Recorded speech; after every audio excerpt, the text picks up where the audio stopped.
It's not considered a move until my fingers have completely cleared the piece. Well, what's taking so long? But I am analyzing my options. Unlike your winged approach, I like to plan a strategy, like a general leading his troops into battle.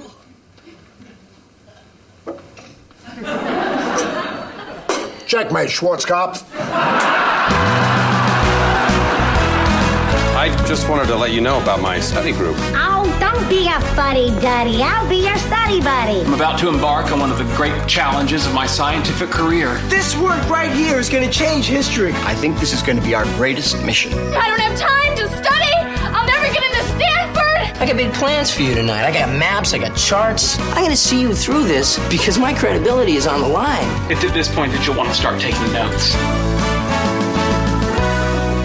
Welcome to the Sitcom Study, the podcast where we contemplate the TV shows we grew up with and search for the truth and wisdom within the tropes and cliches. And Amy, it's your move. Tell everybody what we're talking about today. We're talking about chess. Chess. Sitcom episodes where people play chess. This is a good one, I have to say. This is one I want to, right off the bat, acknowledge some of the honorable mentions that we're not talking about, because I grew up with the Saved by the Bell chess episodes, the multiple head of the class chess episodes. I feel like there's just lots that you can do with chess. So you are somebody who enjoys games. Yes. I know that. We both are. What are your views about chess? So I love games. You know this. You just said this. I am also very competitive, and I am not good at chess because I've never taken the time to get good at chess. And for that reason, I don't like to play it because it's a game that I know I could be good at if I took the time, but I don't want to take the time because it takes a lot of time. Yeah, it does take a lot of time. It's funny how you and I do differ on this. I'd say you are into more of a horizontal proliferation of games in the sense that you like to play lots of different games, kind of learn how they work, get good at them, but as you're saying, not really devote your whole life to it. Whereas I've really always been into what I see as sort of the two big ones, chess and poker. You know, they're these things that have just sort of, for whatever reason, maybe it's deserved, maybe it's not, society at large has just sort of decided, like, we're all going to learn how to play this. And then this is something that you can, you know, sit down with somebody from the other side of the world and they'll know how to play chess or they'll know how to play poker. And, you know, books have been written and all kinds of different philosophies. Well, and and they're both really like heavy strategy. Yes, very heavy strategy. And for that reason, they've come to sort of have this cultural significance, as we'll get into, where chess is sort of a metaphor for strategy and sort of cerebral thinking. Poker is sort of a metaphor for cunning and, you know, reading your enemy and all that kind of stuff. And so there's all of these sort of symbolic values to it and just all of these different sort of cultural associations. But so anyway, I would say there's definitely like, it's interesting that we watched The Odd Couple for this because we watched the new one from 2015-ish with Matthew Perry and Thomas Lennon. And so, but like there's still the weekly poker game in this series as well.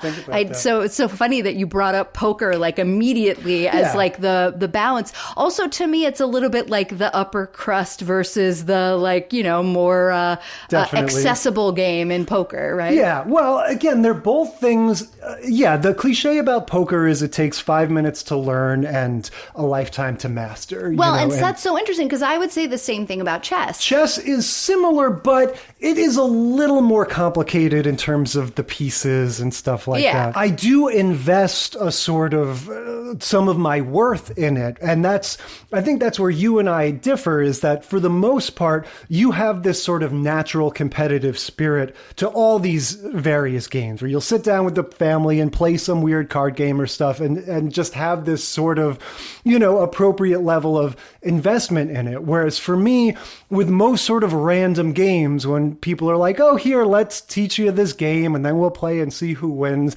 I don't really care. But then when you get to these big ones like poker and chess, I would even sometimes throw trivia stuff into there. I do care about it too much.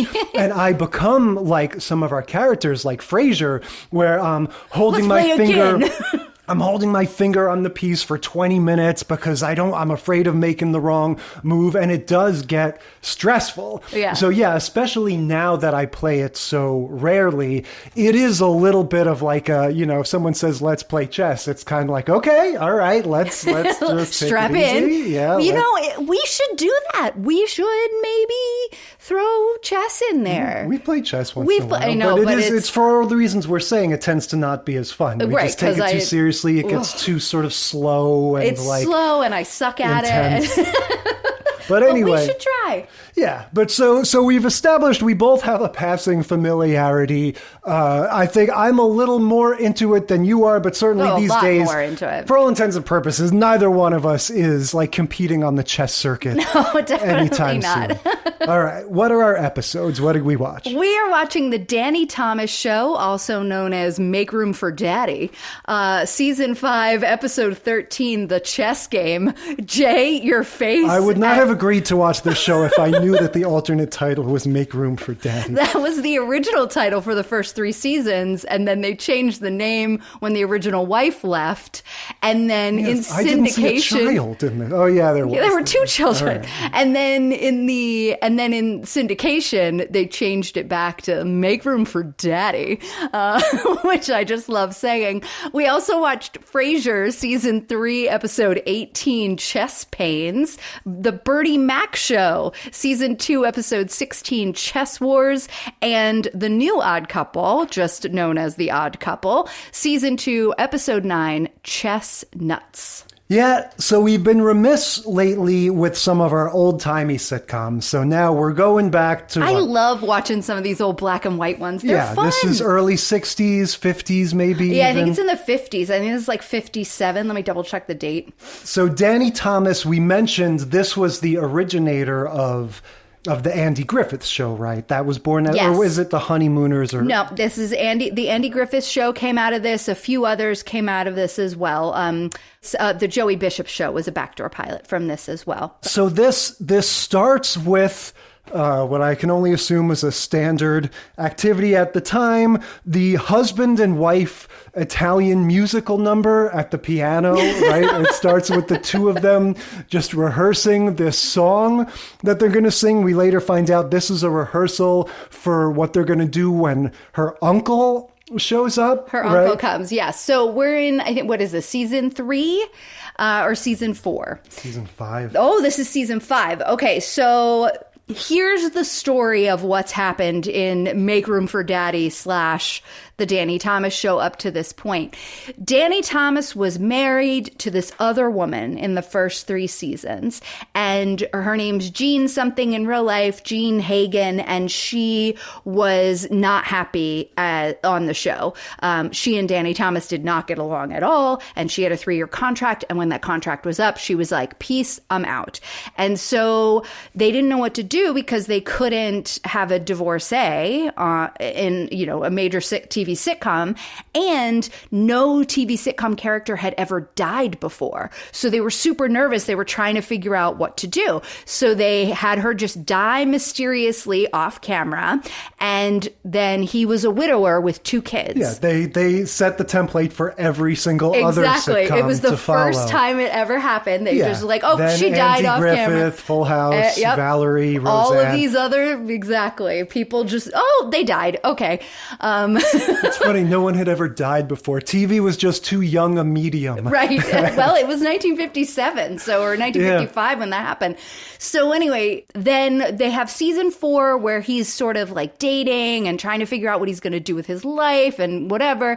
And he is like Desi Arnaz. He's a performer. He's like a club singer, and this is what he does. And so that's why you see them singing in the beginning. And so then around about the end of season 4, ratings were really bad. And the showrunners were like, we've got to do something. We've got to have a wife and kids and stuff. And so they found this woman, and she comes in, and over like a 4-episode arc that was like end of season 4 into the beginning of season 5, or maybe just the beginning of season 5, they run off to Vegas, they get married, they're madly in love, whatever. She had come in as a nurse because one of the kids got sick or something like that. And so then immediately they fall in love, and then that's it. And they go and get married.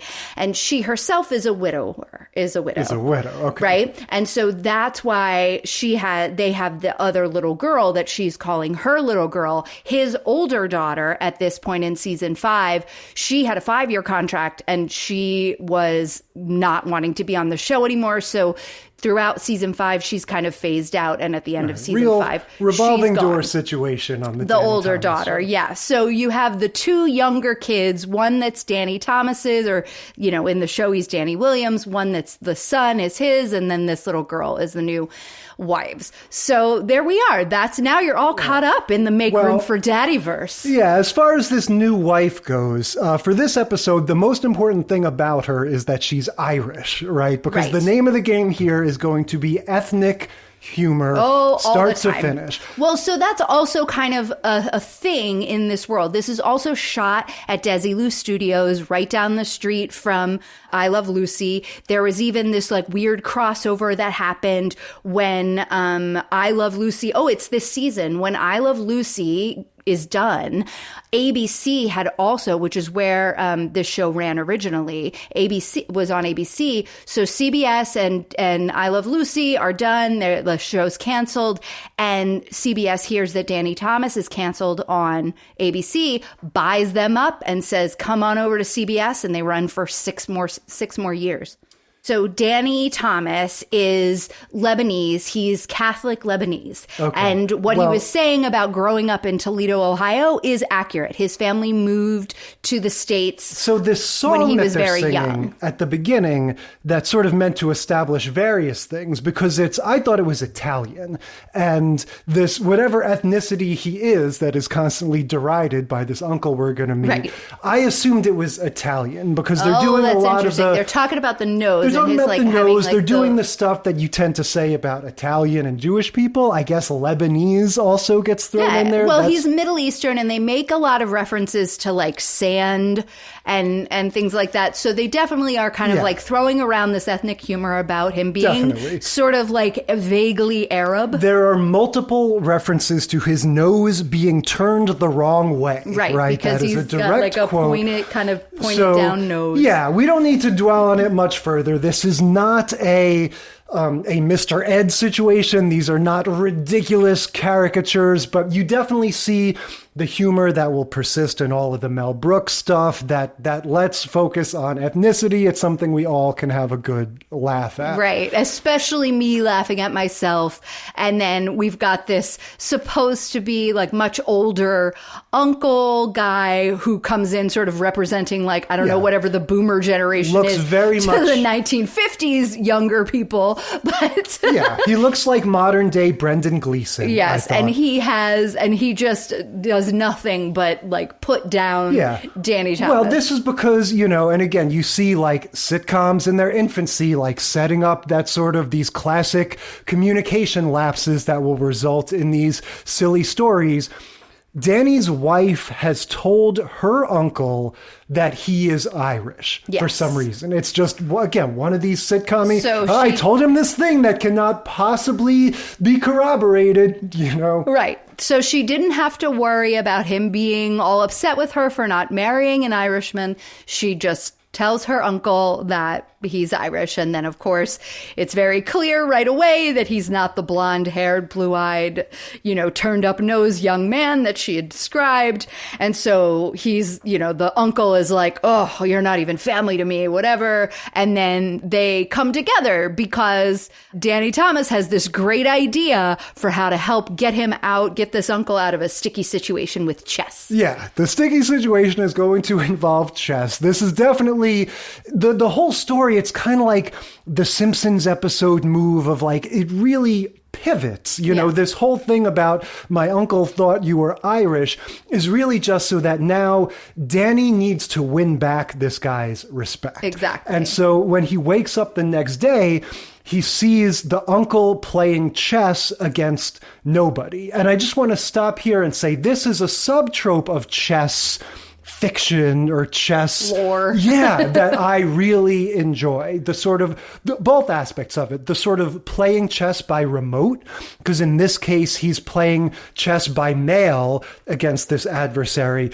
but also this... For 8.5 years. And that's the other aspect of it. This is what Kevin Costner and his dad do in The Bodyguard. This thing of, we get together like once a year, once every several years, and we make one move or something. So this chess game has been going on since 1963 or something. I just think that's a fun idea. And so, yeah, that's the chess subtrope that we're going to get, is his uncle is sitting at the breakfast table going, I'm playing against Patty McCormick, and, you know, we're doing this all by mail, and he's got me on the run. I'm going to lose in two moves, which is a feeling I know all too well playing chess myself. So hold on, though, because I need to understand, when you're playing chess by remote in this way, you're only sending back and forth to each other the move, right?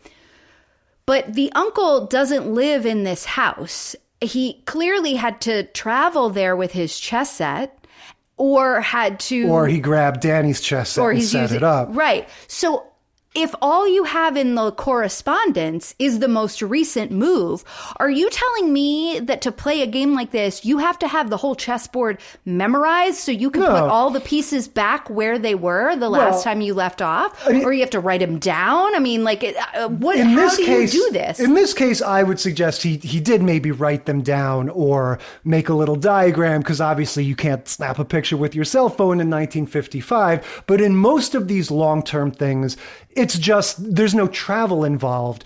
So, you know, whether it's one chess set at the mutual location or each person has their own because they're playing remotely, you just don't touch the chess set in between moves. What if you have a dog and the dog jumps up on the table? What if you have a kid and like it knocks things over? Like, how do you do this? In that case, then you call the other guy and say, remind me what it is. Or if you only have one, then it's ruined. But that is the concession you have to make, is that, yes, you can't mess up the board just like a normal chess game. If your dog jumps on the table, your chess game is messed up. Yeah, it just seems very impractical, but continue. Well, no, it definitely is. But in any case, that's the situation he finds himself in. He's like, I've been playing against Patty McCormick for 8 years, and he's going to beat me. Like, I have no choice here.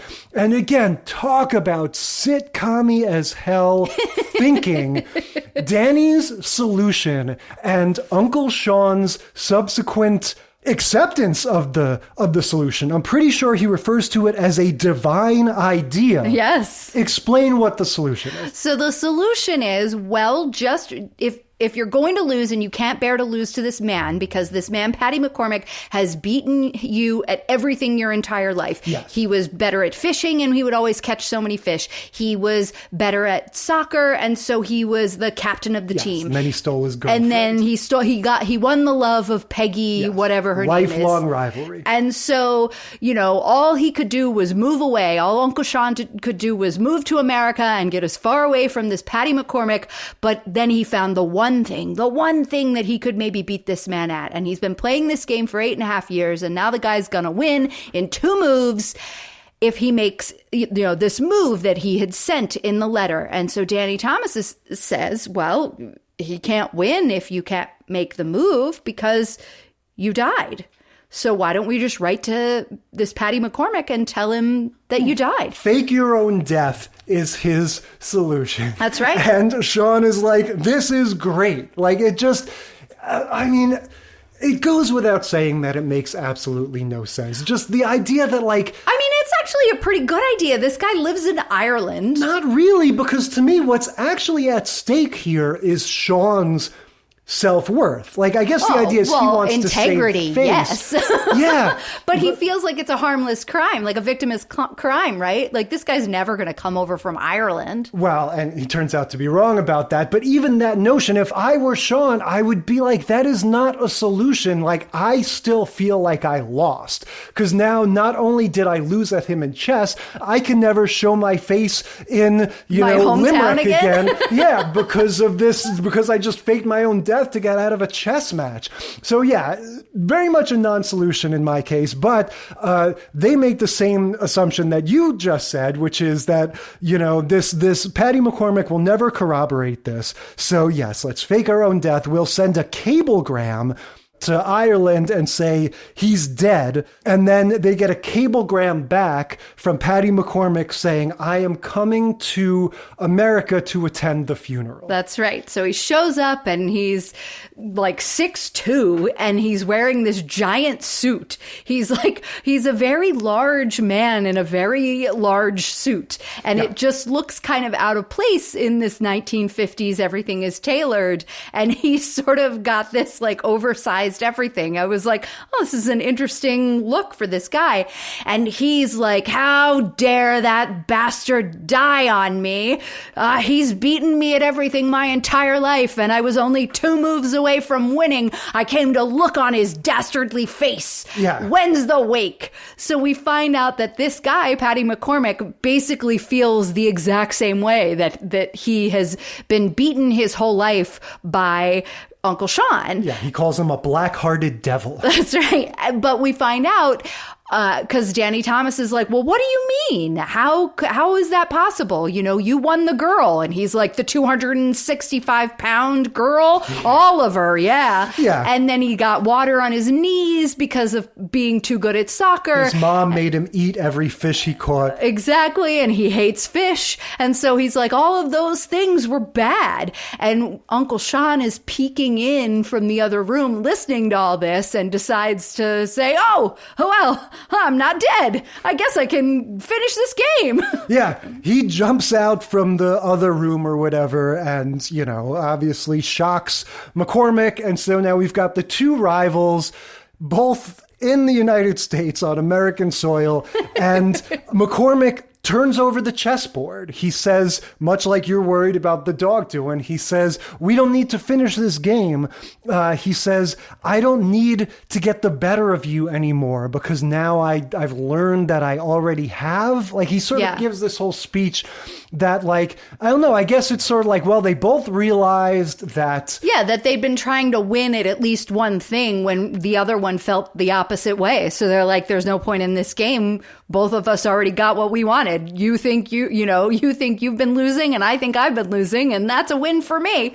Yeah. And then we get interesting little PSA. We get Danny Thomas addressing the camera, talking about ALSAC. I forget what that's an initialism for, but it's his leukemia research charity. Yes, it's St. Jude Hospital. Okay. He started St. Jude Hospital. All right. That's what that is. And he was a lifelong philanthropist. This is going to be one of the very rare times that we go back into the, celluloid from the olden times, and we meet a man who is relatively good. Yeah, I mean, things were not as documented then as they are now. But married a woman when he was 24 and never left her, and like all of these, Anyway, but so yeah, he started St. Jude's Hospital. Now there's 8 of them, like all over the world, and he was the ambassador and spokesperson for St. Jude for forever.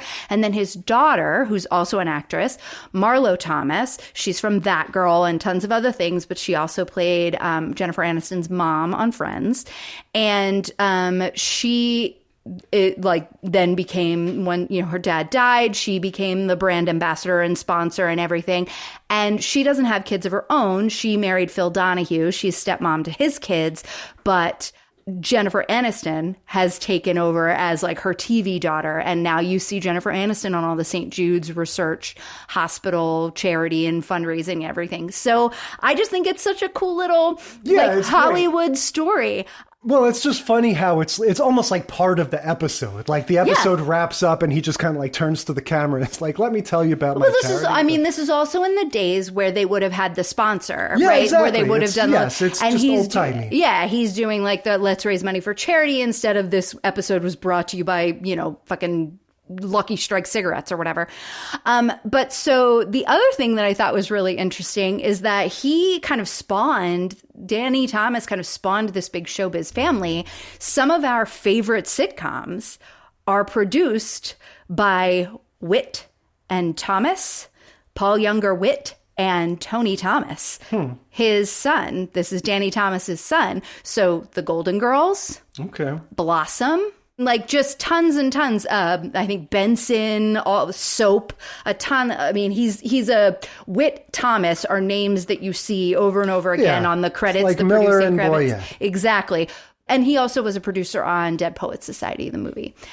All right. So in terms of tracking the trope, this is going to be an interesting one, I think, because like I was saying, chess, like they're going to come at it from all different angles, I think. So in this case, this is not like chess so much as like the intellectual, snooty, like it doesn't really have that vibe to it. It is more like I was saying, that the age-old rivalry. And right, just and this that, thing. and like you were saying, that everybody just plays it. Exactly. It's something that, like, you know, again, we don't know if he brought this chess set with him or not, but we could believe, like, oh, everybody's got a chess set, just like in those days, everyone has a piano. And so it's just like something that, you can just, you know, it's like everyone knows what that is, and we can believe that these two old timers have been playing chess for forever. 8 years. Well, and the other thing that he says in the episode was that he finally found this thing that he knew he could beat him at, and he studied and studied and studied. So before he even challenged him, he got, you know, a book and started reading and practicing and trying to learn. And that's the commitment to, you know, I feel like in order to be good at chess, you really have to play a lot and like practice and like learn the, you know, whatever gambit and the, you know, all these different things. Yeah, well, and we'll get into some of those fancy moves in the next one. So let's move on to Frasier. Season 3, episode 18, Chess Pains. Yep, Frasier we've covered, just once now, right? Maybe twice. Yeah. This starts with Frasier presenting Niles with a breathtaking, as he puts it, ornate antique chess set. Very ornate. Yes. Now, this is another sort of real-life chess thing. The really sort of cool designer chess sets sometimes are hard to play on because the pieces don't look like themselves. You know? In this kind of thing, it's like if you go to reach something, you're going to get stabbed. Yeah. It's very pokey. Yeah. You see a lot of times there are these like Lord of the Rings chess sets and stuff, and they're like really cool, but you have to just remember that like frickin', you know, Eldor the dragon is like the bishop or something. Yeah, you know. Niles says that chess makes him melancholy because he used to play with Maris. Right. So we're in season 3, so we're around the time that they are separated. They're not divorced yet, but they've separated. And so Niles is sad, you know, missing this crazy hose beast of a woman that he had been with for so long, but he is, you know, just sad that he doesn't have this person to kind of like high maintenance take care of, right? So Daphne recommends he get a dog. Yes, that's going to be Niles's B plot for this, is that he's going to have a little dog. So Frasier plays chess with his dad. Now, is it just to kind of pass the time? Like, how does he get his dad to play him? Because his dad's not that interested. His dad's not that interested, but, you know, he's so excited. You know, Frasier's so excited because he has this new set. And he's like, I mean, you know, his dad's kind of like, well, checkers is more my game, but I guess I'll play with you. You seem so excited. So they sit down and they play. And, I mean, he just handily beats him. Well, he beats him in like 2 moves or 3 moves or something, which this is all going to get explained as the episode plays out, but I saw that and I was like, oh wait, there's certain specific ways to do that. Like to win a chess game in 2 moves or 3 moves or whatever, those are what you're talking about. There's a name for that particular set of moves, you know? So I'm going, oh, did his dad do that? Or is this just so sort of silly and cartoony that they just don't care? Because that's what they would do on like Saved by the Bell or something. Right. It's just be like, oh, he beat him. Yeah. Then the next day at the coffee shop, Which, by the way, I love this about Frasier, that they're like their other place that's not the apartment or the office, and they always have these great little cozy scenes in this cozy little coffee shop that's very brown, and it just like, I just love it. It's a better coffee shop, I would say, than Central Perk. Oh, absolutely. I mean, Central Perk is much more like a cafe style kind of a thing. Yeah, it's more of a flea market. This feels very, I don't know, it just feels very European, like a nice little, like corner cafe thing that you would have a coffee in. I love it. It's one of my favorite parts of Frasier. Every time they have a good little scene, and there's always like some witty repartee. Yeah, well, it's usually Niles and Frasier. Yes. But and sometimes Frasier and Roz, Roz is in and out there. But it's nice. I really enjoy those coffee shop scenes. Okay, side note, moving on. But so at the coffee shop the next day, that's when Frasier sort of has this realization, because he's got a different board and he's replaying it in his mind and trying to figure out. And he goes, Dad stumbled into the something defense. Yeah. And so that's how he beat me. He, must not have known. That's so funny. I can't believe I didn't recognize it. He couldn't possibly know it on purpose. We'll have to play again. Yeah. So what this is getting at is this central conflict, not a huge Frasier watcher. I can still obviously pick up on this as one of the main themes of his dad being this more sort of working class, not having these pretensions, these weird intellectual, tendencies that Frasier and Niles do. But at the end of the day, being perhaps just as intelligent or more so than they are, and not having this sort of hubris about his intelligence that they do. And so Frasier, unsurprisingly, it really sticks in his craw that his dad beat him. And, his dad seemingly has this sort of, the passe term would be idiot savant, this sort of like effortless skill at chess. It's very funny when Frasier plays him the second time. He's doing the thing that I always do of keeping his finger on each piece for 20 minutes until he can commit to the move. And he's giving this whole monologue about how this time, Dad, I'm like a general leading my troops into battle. And his dad goes, checkmate, Schwarzkopf, and beats him again. Yep, easy peasy. So, of course, Frasier is just like we saw in the last time, where he was having these dreams and he couldn't figure out what was going on. We are back in the coffee shop the next day, and he's trying to debrief it with Niles. And he's like, Niles, I can't understand, blah, blah, what is going on? And Niles is like, well, may I suggest that it's just a common Oedipal complex, because you don't want to beat your father. Yeah, he suggests that Frasier is sabotaging himself, losing on purpose, sort of, subliminally or subconsciously for this edible thing. So again, for me, not being a huge fan of this, just comparing this to that Dreams episode we watched, like I'm seeing the formula now. Yes. And I don't say that disparagingly. No. It's fun. I see the way Frasier, in his own way, it's just like we talked about with Bob Newhart, of like the kind of smart, hoity-toity guys can still do the George Jefferson, kind of be dumb. Pride goeth before a fall, and learning their lesson and all that. And so, we're at that point in the Frasier formula where he debriefs with Niles and strategizes, or sort of analyzes, I should say, himself, sort of applies their psychotherapy expertise upon himself. They get to this Oedipal thing. And again, like the Dreams episode, Frasier, I guess, being a therapist, is just really into this notion that, like, once you have named the problem, it goes away. That's right. I know what it is now, and so it's good. I won't be a problem anymore. I can go back and play Dad and beat him handily, and it will be just fine. Yeah. Because the alternative is he's actually just beating me. So it must be that I'm self-sabotaging. Yeah, and as this is going on, he's playing his dad again and again, and it does become more and more farcical I would argue maybe a little too farcical, where his dad is literally asleep, like he's nodding off, while Frasier is like pouring all of his intelligence to it, and his dad just like, is barely even conscious. Well, I got the impression from that one where his dad was like falling asleep that they had played multiple games throughout the evening. It was getting very late, and Frasier was agonizing over every move, overthinking everything, and it was just taking forever. Yeah. And so he was bored. I mean, Yeah, I guess all I'm saying is that it starts off as sitcom-y and, make it, a little incredulous to how easily his dad beats him. And it just gets more and more like extreme. Yeah. So later on, when they're all asleep, Frasier sets off the smoke alarm to wake up his dad. Right. He tries to like go in and get Eddie to bark, the dog, because the dog sleeps with his dad. So he like opens the door and flicks the lights on and off to try to like wake his dad up. But his dad doesn't wake up. And then he tries to call to Eddie to get Eddie to bark. And Eddie doesn't bark. And so he's like, oh, how am I going to wake him up?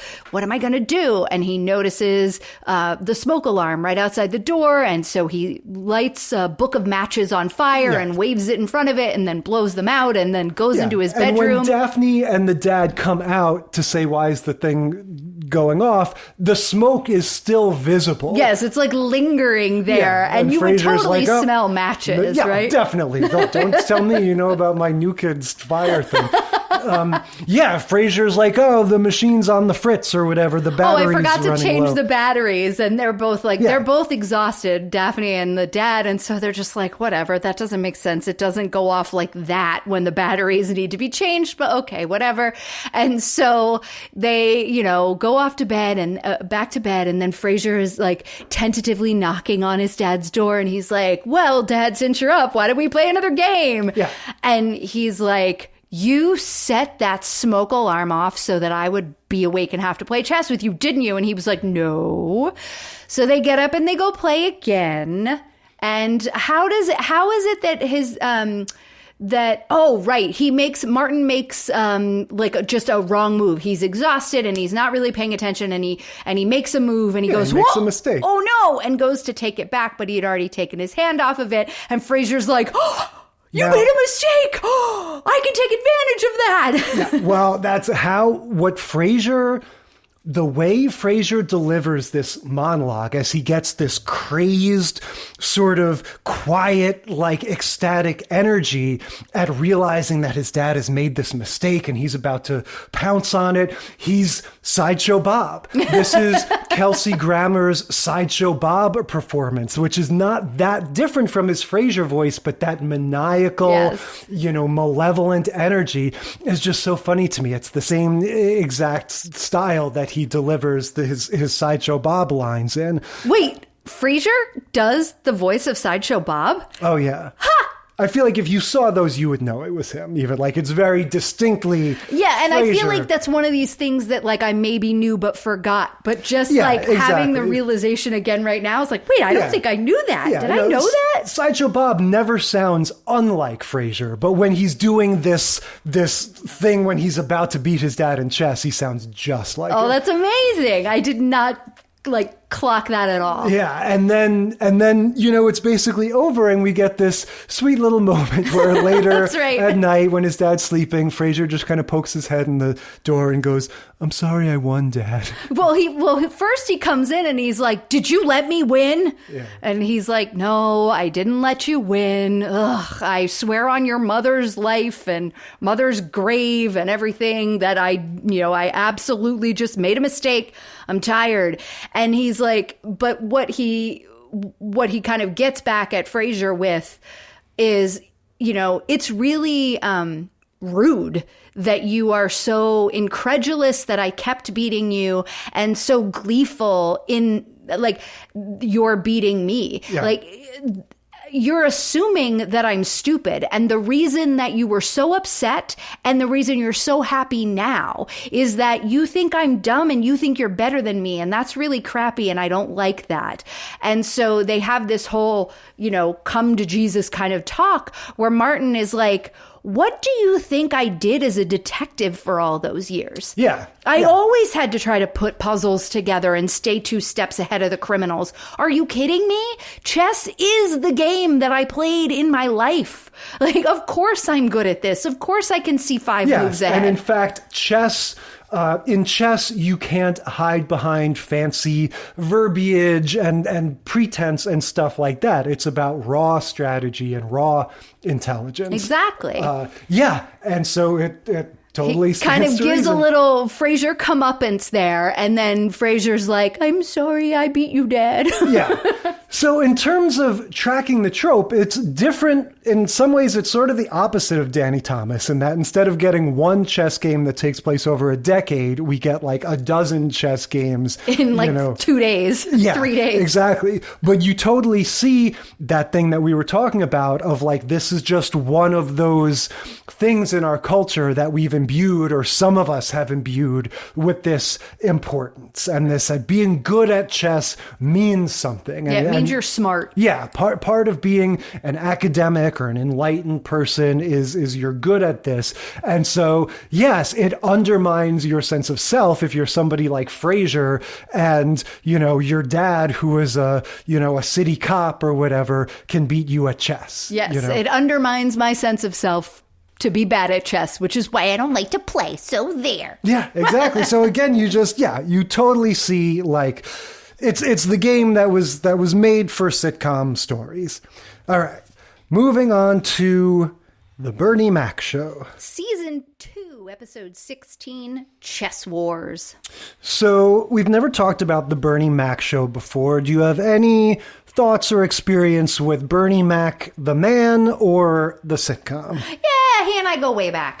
This was one of these sitcoms. It's kind of in that sort of time where I wasn't watching a lot of TV, but I was familiar with it. And I really liked the setup for this show, where he always is like, America, and is like talking right at the camera. He's telling you, all the crazy things that are going on in his life. So the setup for the show is that he has inherited his sister's kids. I don't remember I think she had to go to rehab. And so he's watching. So a variation on the she died right. formula. Yeah. So he's like a surprise parent because he, and I think he starts out with the girlfriend, the woman that's his girlfriend, like eventually becomes his wife throughout the series. And they, but she like helps with the kids as well. And then I think eventually their dad comes back in the picture, like later on in the later seasons.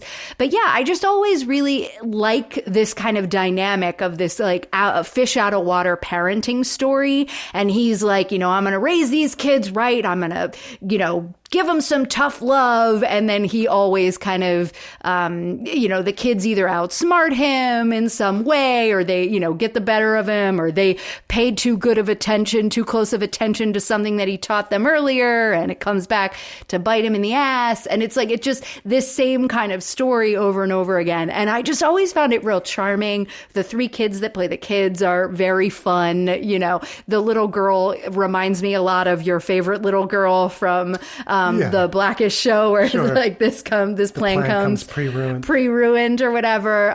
The middle boy is kind of the one that sort of does a lot of the outsmarting very often. So it's a fun show. Yeah, I had never seen this before. I'm noticing there's this seems to be part of this crop of shows from the early 2000s that I just think of as like, Everybody Hates Chris. Yes. My Name is Earl. All these shows that are going to start with a male protagonist going, hey, let me tell you about this thing I did one time. Oh, my God. That was very intense. You know what I mean, though? Like, they all have their different version of this very sort of like weirdly staccato or narrated kind of show. Like it's narrated in this sort of like aggressive kind of way where they're telling you about their childhood or about they're teaching you a lesson or something. And I just noticed like, it's definitely its own flavor, but this is reminding me of the way that the Everybody Hates Chris episode would gear up, or the, or the My Name is Earl episode would gear up. I mean, I guess I see the similarities, but both of those are so very different, like in terms of the way they're shot and everything. And neither of those have the, like, I break the fourth wall and I talk to you, America.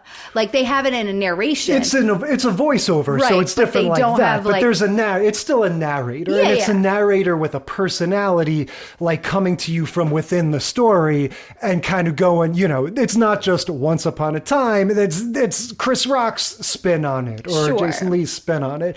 But anyway, Bernie Mac is someone I didn't think of myself as having a huge opinion on. I used to kind of get him confused with Cedric the Entertainer, because I feel like they would show up in similar roles. I'm going to say, weren't they on the like Kings of Comedy tour together? They did that. But then eventually... That's like how I get all those guys confused with Jeff Foxworthy. Like, I'm like, they're all Jeff Foxworthy. But then Bernie Mac, like, really kind of made his way to pretty high profile things. I mean, I guess Cedric the Entertainer did as well, but he's in those Ocean's 11 movies. He's in Transformers. Like, he would show up in some pretty high profile stuff. And then he died, right? Right. I think he had like a heart attack. He was not super old. Yeah, no, I remember that being a kind of like a shock and a tragic thing. So I guess what I'm saying is I don't have a ton of opinions going into it. I'm definitely open to what Mr. Mac is gonna give bring to us. So yeah, this is going to be very much chess as metaphor, right? It's going to be both a component of the plot, but more primarily, it's going to be just a way for him to sort of symbolically talk about, strategy and how to achieve your goals. Yeah. And he is using it. And this is the thing that I find really fun about it, right? Is that he is like conspiring with us, the audience, as fellow adults. Yeah.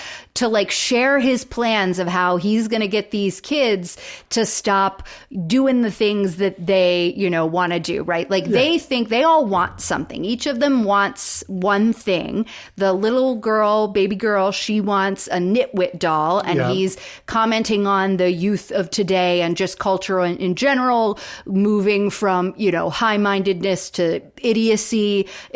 All she wants is this dumb doll. They even call it a nitwit doll, He's going on a little bit of a old man rant. And then the boy, the middle child, Jordan, he wants a paintball gun. Yes, all the his kids friends in the neighborhood are going down to the empty lot, the vacant lot, and they're playing paintball. And he's like, oh man, I really want that.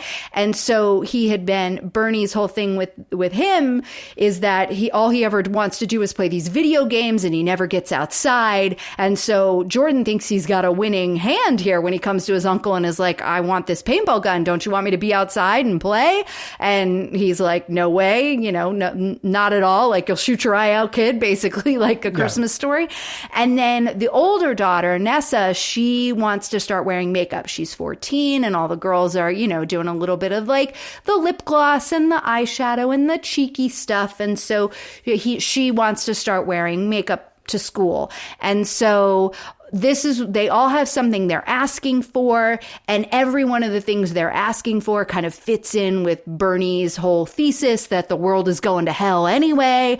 And if he can only hang on and keep these kids on the side of right, and teach them a few lessons on the way, it's going to be great. So he's like, they think they've got me, they're going to try all their little antics, but I'm playing chess. I'm 2 moves ahead. And so he's using this whole metaphor.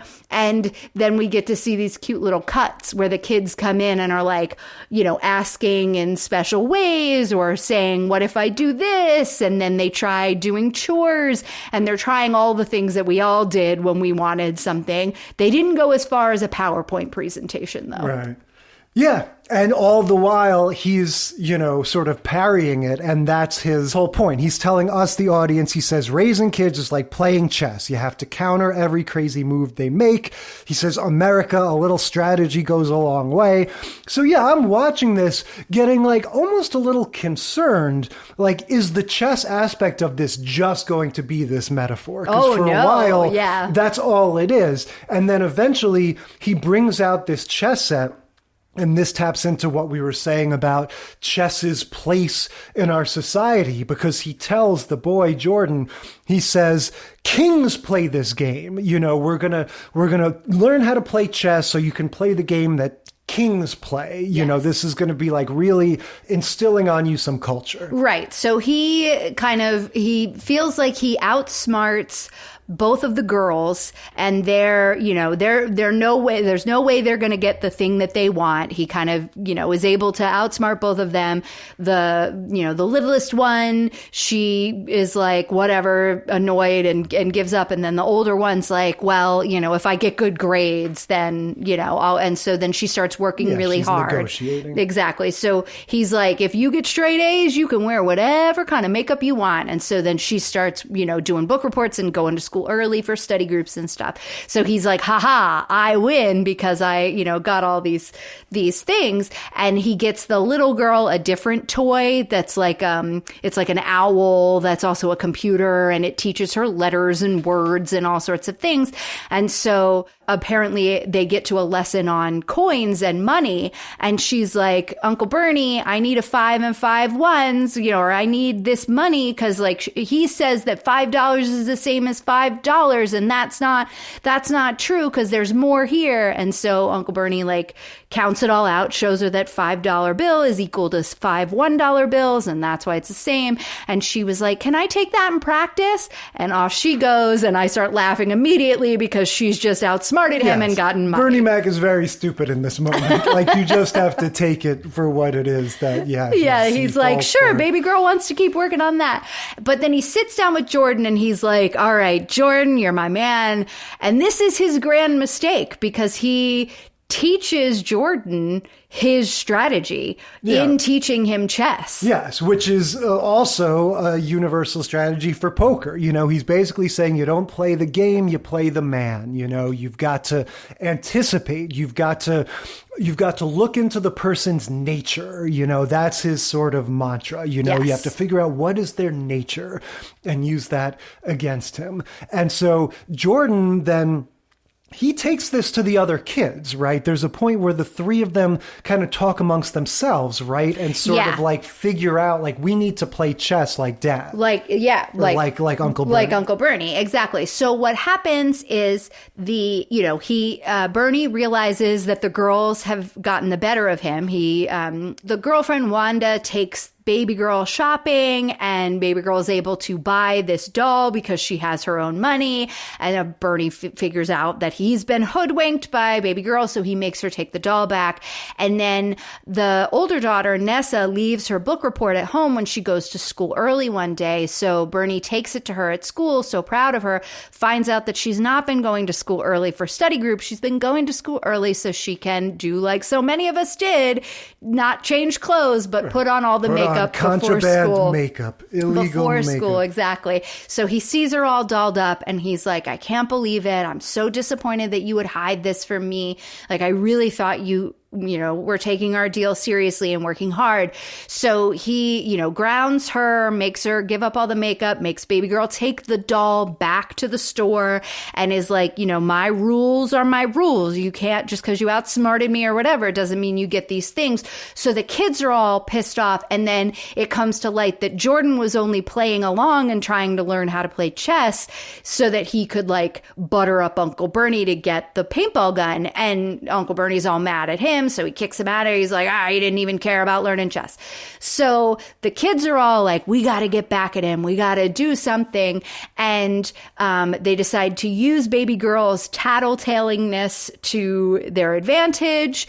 And Jordan's like, you can't play the game. You got to play the man. So what do we know that Uncle Bernie's gonna do? Right. What is his nature? What's his nature? Exactly. So if he finds out that I'm gonna play paintball anyway, because the threat that he gives to Jordan is, you will only ever play paintball if I play paintball, like kind of saying, you're never going to play paintball because I'm never going to play paintball. So Jordan devises this plan to get his uncle to come to the vacant lot to take him out from playing paintball, and then embroils him into playing paintball. And so Uncle Bernie finds out that he's going to play paintball anyway when he goes to the store to take baby girl, to make her take the doll back. Yeah. Jordan gets a paintball gun from his friend because his friend has rich divorced parents. Yes. And so he's like, so that sort of becomes a non-issue. Right. It's just that he needs permission to play. Exactly. And so Bernie thinks he takes the gun with them, the paintball gun with them, to the store. But then when he opens the bag, there's a baseball bat inside. It's a ringer, as John Goodman in The Big Lebowski would say. So he's like, where is he? Where is he? And baby girl tells. And so he goes to the vacant lot and he's like, you better get over here right now. And then a kid immediately shoots Uncle Bernie. So he pushes that kid down and takes the gun. I have to say, this lot where they play paintball, this looks like the most fun thing anybody has ever done.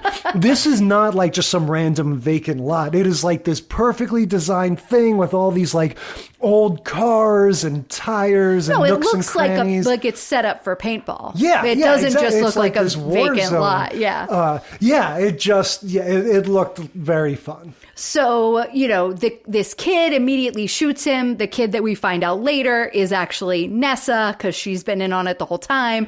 And so Bernie grabs a gun, one of the paintball guns from a kid who is down or something. And he's like, Jordan, get out here. I know you're out here. And he's shooting at this thing, trying to get Jordan to come out. And he's like, Uncle Bernie, you're playing paintball. That means I can play too. And then the other team starts coming in and he's like, I'm going to get you. And he's like, we can't, we're on the same team. And then they're all playing. And so it just turns into this epic battle where, Wanda's there and Nessa's there and all the neighborhood kids are playing and Uncle Bernie, somebody throws Uncle Bernie a helmet and he's just mowing down dream kids. Come true. Yeah. And then Jordan explains to him, he has this great little monologue where he's like, I figured it all out. I knew baby girl would, play the game. Her nature. Because that's in her nature. I knew you would follow Nessa to school because that's in your nature. And then you would come here to try to stop me because that's in my nature. And he's just saying step by step how his whole plan came together. And because Uncle Bernie taught him chess. Yeah. And so, look, we get, again, just more of that idea of chess as literally the game of kings. Right. And it's sort of cultural superiority. And the whole idea of it as a metaphor, for strategy. It's the way people just sort of use that as shorthand, say, the whole thing was like a chess game between Putin and whomever, all those tropes. Yeah. All right, moving on to The Odd Couple. Season 2, Episode 9, Chestnuts. Yeah, so this show obviously has some big shoes to fill in terms of its namesake. The Odd Couple, of course, started as a stage play by Neil Simon and then became a movie that is one of my 2 or 3 favorite comedy movies of all time. It is totally a security blanket, rainy day type thing for me. The scene in the restaurant with Jack Lemmon doing the throat clearing thing, the just love it. Love the Cuckoo Pigeon Sisters, the whole shot. Gwendolyn and Cecily. Yeah, just truly a masterpiece, truly a comedy masterpiece, in my opinion. I don't have a ton of experience with the show, the old sitcom with Tony Randall. Mm-hmm. Yeah. What's your Odd Couple deal? I played Cecily Pigeon in high school, so know the show very well. We did it in rep. We did the female version and the original Odd Couple as one of our shows or 2 shows in high school. My favorite scene, and a scene that I've done many, many times, is the spaghetti, throwing the spaghetti against the wall. It's a great scene. It's not spaghetti, it's linguine. Exactly. And so you're just going to leave it? You're just going to let it hang there? Oh, that's disgusting. I'm cleaning it up.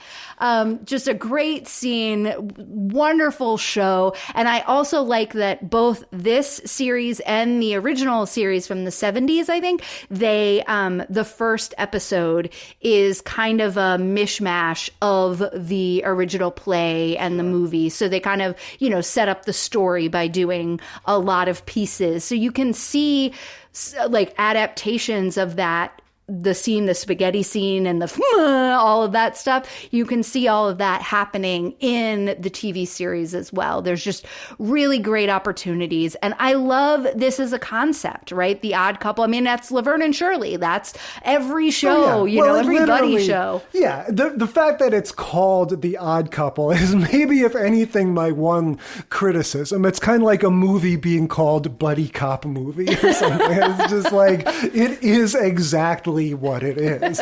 But yeah, and of course the play and it's a sitcom waiting to happen. Yes. The play and the movie gives us the A-list, sort of proper version. Walter Matthau. Yeah, right? And now we get, or I should say, and then in the 70s, we got the TV version, which is also considered like one of the great sitcoms. I thought it was pretty I good. Never really watched it. I think it was one of those ones that was on Nick at Night. I definitely watched it in reruns, mostly because I knew of the show and then was like, wait. And so for a long time, I got confused between the movie and the TV show, right? Because the guy who plays Oscar in the TV show kind of looks like Walter Matthau. And so it just I'm depends. just always like, what? It's what your relationship is. Like, Right. I'm so familiar with Matthau and Lemon and basically always have been. Whereas the TV guys, like, of course, I know who Tony Randall is, and just like you, the other guy's name Jack. escapes I think me. his name was Jack something. But yeah, it's just kind of like, nothing against those guys, but they're not Walter Matthau or Jack Lemmon. No, absolutely. And look, I think kind of the same thing with this, right? We've got Matthew Perry playing the slob, playing the Oscar character, and Thomas Lennon playing Felix Unger, two brilliant actors. Like you and I, huge Thomas Lennon fans. Like Definitely. We love The State, Yep. Go way back with that, like his whole, I celebrate Thomas Lennon's whole catalog, basically. Oh, yeah. And Matthew Perry, like, I'm one of the rare people that watched all of his intervening sitcoms and liked them very much. And every time they got canceled, like the Mr. Sunshine one and the Go On, I loved Go On. That's the one that had Laura Benanti in it, and she's a Broadway actress that I'm just kind of obsessed with. And so,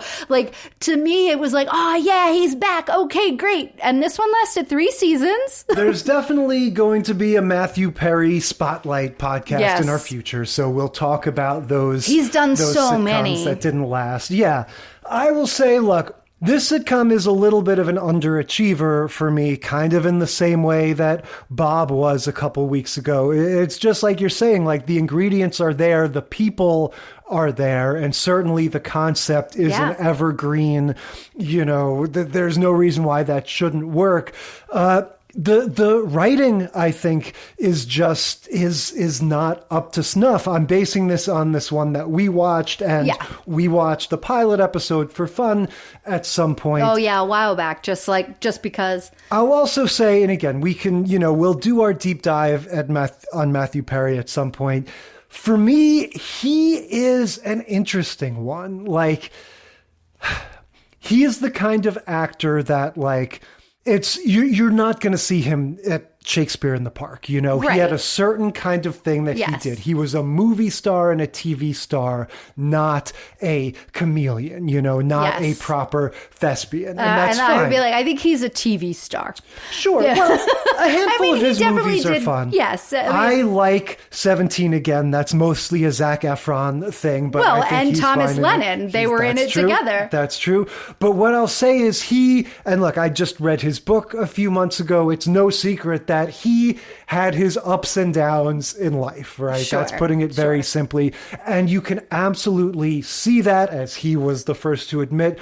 You can see it in his work. You can see it in his appearance, and you can see it in the way he's able to invest in different roles, in different projects. And I think, because look, In Studio 60 on the Sunset Strip, he is brilliant. I love watching him in that show, delivering those Sorkin monologues. And he's like got the right kind of eye-rolling liberal cynicism that he needs for that. And unfortunately in this, it's not, he is the weakest link.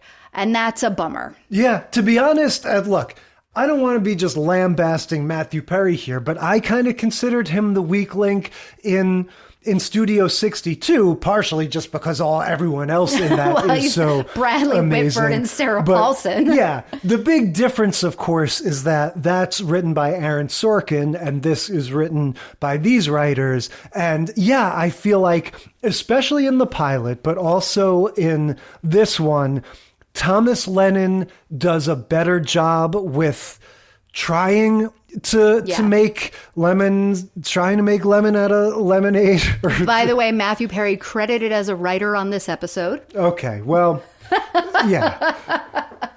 He's not doing his best work. I guess that's what I'm saying. Yeah, but, and we don't have to belabor that. It's true. It's not. But one of the things about this episode, though, I really enjoyed this. It is a Felix-focused episode. So all of the things that we're kind of like, yeah, well, you can kind of see. It's off to the side. Like we get very little Matthew Perry in this episode because we get so much of what's going on with Felix. At this point in the series, Felix is dating one of their neighbors or whatever, played by Lindsay Sloan.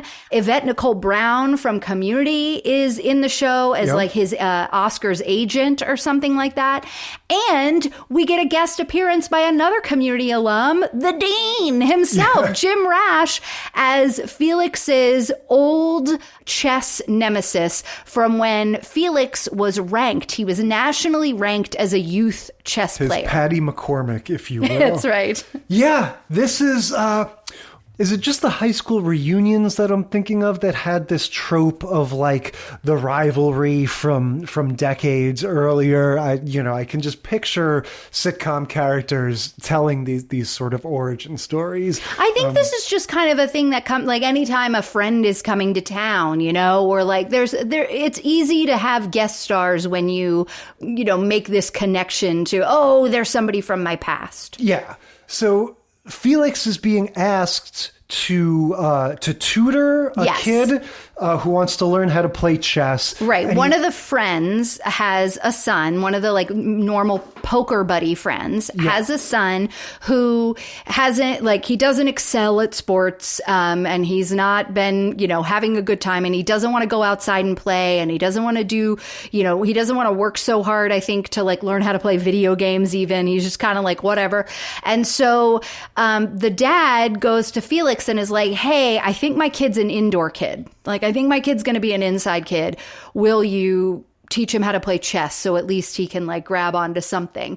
And so Felix is like, oh, I remember when I realized I was an inside kid, and they have all this funny little jokes. And then he's tutoring the kid. Yeah. He's sort of warning him about the addictive nature of chess. Yes. He's kind of going like, hey, you're playing with fire, just hearing you talk about that inside kid, it's making me realize, like, and Jordan will never forgive me, like, this is almost like a crappy imitation of Big Bang Theory. Like, I hate to say, like, they're sort of writing Felix in this version to be, it's like they're going for the kind of humor that they give to Sheldon. Like, just the characterization of him, I'm noticing, is almost like a little bit of a wannabe Sheldon. Maybe. I mean, maybe. I don't know. I don't know if I really like saw it that way. But yeah, I mean, he just is. I think Felix has always kind of been interested in indoor things, right? Yeah, that's not a surprise. No, but just something about the way he's drawn here. It's just kind of reminding me of that kind of humor. But so one way or another, this is going to, once it's sort of established how good Felix is at chess. Right. Well, so we're skipping over the B plot, which is actually becomes the driver of the episode. Right. Yeah. So it seems like it's going to be this B plot, but actually it turns out that this chess and the tutoring is the B plot because they merge together in this way. So Felix has this contentious relationship with Norman the doorman. Yeah. And perfect name. I love it. And so Norman is not as regal as Felix wants him to He's coasting, Felix thinks. He's not doing all the little extra things. Flourishes. He wants him to, they live at a place called like the Royal Arms, and he wants him to like, genuflect and be like, welcome to the Royal Arms. Yes. What he wants him to do specifically, he has all these little things, because of course, Matthew Perry points out, like, he's a doorman. He opens the door. What do you want? He keeps the burglars away. And, Felix has all these different things he wants. And then the final one is he wants him to say, have a royal day. Oh, that's right. And roll his R in the way that you just did. And genuflect. Yes, that I'm that's not right, capable that you of can't doing. And to me, this is honestly just an example of one of these things. Like, I feel like they want this to be a Seinfeld thing. Like, Seinfeld would have these plot elements that were just so weird and quirky, and this guy wanted this thing, or this person suggested this weird thing. Like, I feel like that's exactly what they're going for, and it just doesn't quite nail it. Like, I just wrote down a handful of other things. 69 is the funniest year. Great Dane, more like mediocre Dane. Like, there's just all these little jokes that I'm just kind of like, okay. What were those jokes for? Oh, like, what were they connected to? Yeah. I think 1969 was maybe the year that Felix's origin story happened or something. I don't know. Honestly, I don't remember the context. Yeah, I just scribbled them down as like... These jokes are dumb. Yeah, like for a, powerhouse sort of like what wants to be a kind of tentpole primetime major network sitcom at this time. Like, this doesn't really have the goods. Like, these aren't that good. Well, so... The doorman and Felix get into it, and Felix says, that's it. I'm going to call and report him for not doing, all the duties that I think he should be doing. And Oscar's like, you can't call building management and get him in trouble, because this lease is a rent-controlled apartment, and it's in my ex-wife's name, and the doorman knows that. So, like, we need to keep him happy. Yeah. So they're like, oh, crap. So they go down to try to smooth things over, and too late. The doorman's already told building management, and so now they owe $10,000 in back rent. And the rent is going up. So, of course, Oscar's all pissed off at Felix for, once again, his little, peccadillos getting in the way of a good time. And they've got to raise this money. So Oscar takes to betting on sports, and it's not going very well. And then Felix mentions that he used to be nationally ranked in chess. And they're like, why don't we go hustle some guys in Central Park and take money from, get money from them? They're going to pull a Rain Man. They're going to do, Matthew Perry is going to be the exploitative, savvy guy. He's going to be the exploitative, savvy one. And, Thomas Lennon is going to be the idiot savant, if you will, who's going to just wipe the floor with everybody. So they go to hustle the chess in the park community. Yes. And Thomas Lennon does his inbred brother voice from The State. Yes. This was his character. Yes, he does. That's what he does. He pretends to be this like yokel from out of town. Right. And so he successfully wins back all the money that he needs and more, hustling, these like random people at the park playing chess. But then the girlfriend, played by Lindsay Sloan, kind of mentions like, hey, something seems off with Felix. He left a dirty dish in my sink. That's not like him. He seems very distracted. He's gone a lot, and I don't really know what's going on. So, and everybody else, the rest of the cast, and, Oscar and Yvette Nicole Brown, they're like, don't worry about it. He's, he just is intense. He's playing chess. So they go down to this local community center, and he's playing like 10 people at once. There's 2 tables on either side of him, and he's kind of in the center of this room. Rows. And and he's playing 5 people at each table and just like yelling in their faces and being very un-Felix-like. And they're kind of like, oh, wow, that's intense, but still no big deal, as long as he's winning the money. But again, I just want to point out, and sorry for being so harsh about it, but it's like, this is another sort of classic sitcom-y setup. You have all these different characters for him to play against. One of them is an old lady. Right. So like, okay, he's mad at her and aggressive. She starts crying. He goes, here comes the waterworks. Like, that's their joke. Like they just don't do enough with it. There's somewhere along the line, the girlfriend that you mentioned has found the videotape of when he was a kid. It's after this. Yeah. Okay, so that's about to happen. And what the videotape reveals is he had a temper tantrum. Like, he had a little meltdown. But he had a meltdown and then walked out on his like big chess match, and they realized that he was so obsessed with it that he wasn't going to be a good or nice person if he continued to play. So they had to take him to like Chess Addicts Anonymous to like get him to stop. But his meltdown isn't funny. Like, there are no good ideas in terms, you should do something with that scene. The chess tournament that ends in a freak out that traumatizes him for life. Okay, what is that? What does that look at? You want this show to be more than it is. And I was just happy for it to be kind of a dopey sitcom. Well, it's not the dopiness per se. There's inspired dopiness and there's lazy dopiness. And I guess this show is constantly sort of serving up situations with a lot of potential and then not following through. Not capitalizing on that potential. Yeah, just not having good ideas, not sort of doing the work of like thinking it through and going, okay, what can we do with this? And so, you get a lot of 69 is the funniest year, here come the waterworks, just this sort of like, in the parlance of our times, written by AI kind of lazy vibe. writing. Yeah.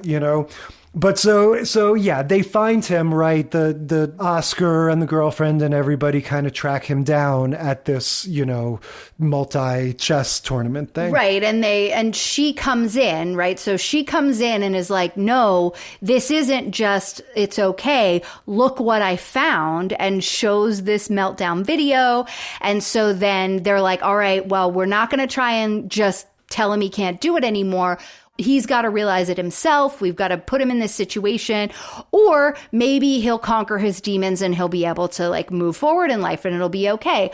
So they find the kid who's not a kid anymore. This is where Jim Rash comes in, and they bring him back so that they can have a rematch. Yeah, this is, again, it's Patty Callahan all over again. I forget what his name was, but always the long-standing rivalry. So they are set up. They're going to have this, they're going to have the rematch, and Jim Rash is over at their apartment and they're ready to go. And then the little kid that he's been tutoring comes in and is like, all right, I can't wait. This is going to be great. So he's like sitting next to him and he's like, this is going to be so much fun and whatever. And he goes to make a move, and then there's some like conversation, right? Like Jim Rash says something that's kind of like competitive in a way.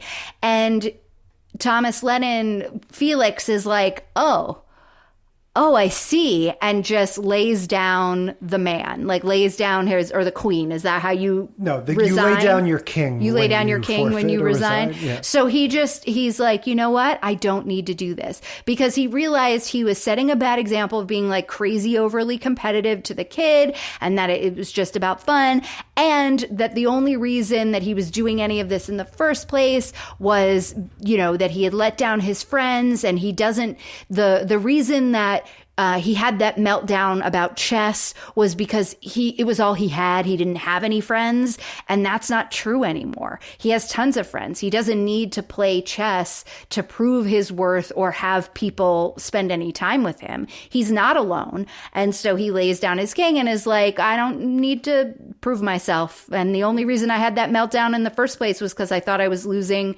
everything. Turns out that's not true. Just like the Danny Thomas show. They're like, we've learned our lesson. We don't need this anymore. I do just want to say the dean, that character storms out of the room and he goes, the last tournament, he says something like, well, I'm going to go to the chess tournament. The last one was emceed by Al Roker. And as somebody who grew up in the greater New York area, Al Roker, that is exactly the function that he serves in the cultural landscape. Like, he is just the go-to D-list celebrity. He came to my elementary school to MC something. To like tell you the weather or something? To give like a little presentation about what it's like to be a weatherman. Yeah, I love that. He is just the most bookable presence in the TV landscape. And so it definitely rang true to me, that little dig about Al Roker would be the MC of the chess tournament. But yeah, again, totally like, chess as as the long-standing thing that the person has to sort of overcome. I'm sad that you are so frustrated with this show because I enjoyed it. I was not expecting much. When we rewatched the pilot a while back, I remember being like, oh wow, this is pretty bad. Oof, it's not that great. This one I didn't watch as much because this sitcom was out in like 2015, 2016 timeframe. I was living overseas, and at some point while I was living overseas, my Netflix figured out my VPN. So I stopped being able to watch things on like American Hulu and American Netflix. And this was one of those shows that just kind of slipped through the radar on me. I've watched little bits and pieces of it, and every time I do, I enjoy it. I don't think it's a good show, but it's a little bit like a warm blanket. You know what I mean? It's a little bit like, oh, this is kind of cozy and nice. Yeah, fair enough. I think to me, the word is disappointing. It's just because of that pedigree, because it has those actors. And just, I've already said this whole spiel. Between those performers and the concept and everything, like, there's just no reason why it needs to be on autopilot so much in terms of the writing and the jokes. But yeah, look, I've only seen 2 episodes, so, I don't want to be too harsh. So looking back over these, what do we think? Definitely a through line of obsession, right? This idea of chess as sort of like a catalyst for obsession and something. Well, it's like an epic battle, both the game itself and as a metaphor for whatever you're dealing with in your life. Yeah. So what do you think? MVP, best, worst? Bernie Mac, hands down. That was such a fun show. Just because of the way that he is specific in weaving the metaphor throughout, right? Like you were saying, oh, you were starting to get nervous. There might not actually be chess in the episode, just like the reference to how life is chess. And I think to me, that's what made it so good, is that they set you up and set you up and set you up. And then they finally played the game, and it was, he was teaching the kid the game. And that was really interesting. And they were having a good little bonding moment. It was that was really heartwarming. And then in the end, the kid not only learned how to play the game, but also learned how to play this game in life, and just outsmarts him, which is part of the fun of Bernie Mac show in general, which is the kids like figuring out his shenanigans and being able to outsmart him. So yeah, I thought that hit it on all levels. They took the idea of chess as the game of, the game of life in certain ways, and layered it in there perfectly. Yeah, no, that one was really good. Honestly, for me, this is a pretty great lineup. I think, the Odd Couple I've already said my piece about. If I consider that the kind of weak link, the rest of these were really, really strong. Like the Danny Thomas one, look, I don't want to, record myself saying the dated ethnic humor was a plus, but like it... But you just did. It wasn't horrifying the way that, you know, Mr. Ed and some of those other ones were, it was kind of fascinating as a cultural artifact to see this whole goofy little plot being built around the uncle that thinks the fiance or the husband is Irish, and it turns out he's Lebanese, and, you know, it ends with the uncle saying the greatest compliment he could ever give, which is, you know, you're Irish to me. Yeah. You know, like just all of that crazy dated aspect of it, and that super simple, goofy sitcom storyline of send a telegram, tell him I'm dead, and then he's going to show up to the wake in my living room. Just like all that silliness definitely made that, you know, just like I say sometimes, it's exactly what we're looking for when we go to those old shows. And then the Frasier one was really solid too. Oh, I mean, Frasier is just a good show. It just, you know, like you said, now you're starting to figure out the formula. It really is. It's easy to watch. Well, you're always going to get good laughs. You're always going to get some chuckles. And I think for me, the pleasant surprise of that one, you know, not that I have anything against John Mahoney, but I would have always said, oh, you know, we're watching Frasier, give me Niles. You know, right. David Hyde Pierce is the one that I was always like, that's the secret weapon. That's the real No, but that's the thing. They're all secret weapons. Yeah, exactly. And so watching this one that, you know, it did have Niles with the dog stuff, but having it focus so much on the dad, and like I just got to see more of him and his sort of comedy chops that, you know, I wasn't as familiar with. And then, that whole thing, just having Kelsey Grammer play that silly arc of, you know, obsessing over the game and being so wrapped up in every move, and then him doing his crazy Sideshow Bob soliloquy when he finally wins. You know, all of that was great. And then Bernie Mac, for all the reasons that you said, you know, it's in the 21st century, so now it's got, you know, everything about it is really solid, you know, like it feels cinematic and everything, and his personality. When we were talking about his addresses to the camera, the comparisons that I thought that I didn't mention were FDR and the Crypt Keeper. Both of them kind of sit like that. Like and sort the fireside chats? Yeah. Is that what you're comparing it to? Yeah. It's kind of like FDR's fireside chats, right, or the Crypt Keeper's little, you know, I call this one a mummy for Valentine's. It's that like crossroads. It's the intersection of the two. Yeah. But yeah, that one was really good. Definitely the most sophisticated in the way you're talking about it. Yeah. Having it being both an allegory in the narration and an element of the plot and everything. So yeah, really, really solid. This was a fun lineup. I enjoyed watching all these shows, and I love when we can bring in new shows, and we haven't done Frasier that much, so this was a good one. Yeah. All right, so much for chess. What are we talking about next time? We're having a dinner party. We're watching The Mary Tyler Moore Show, Season 4, Episode 10, The Dinner Party. The Jeffersons, Season 2, Episode 1, A Dinner for Harry. The Wonder Years, Season 5, Episode 8, Dinner Out. And The Office, Season 4, Episode 13, Dinner Party. Yep, we're all dinner parties next week, and until then, we will consider this segment of the sitcom study concluded.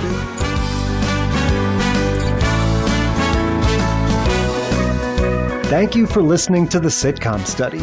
Tell us what you think or share your own TV tropes and topic ideas by sending a self-addressed stamped email to sitcomstudypodcast@gmail.com or find us on Facebook or Instagram.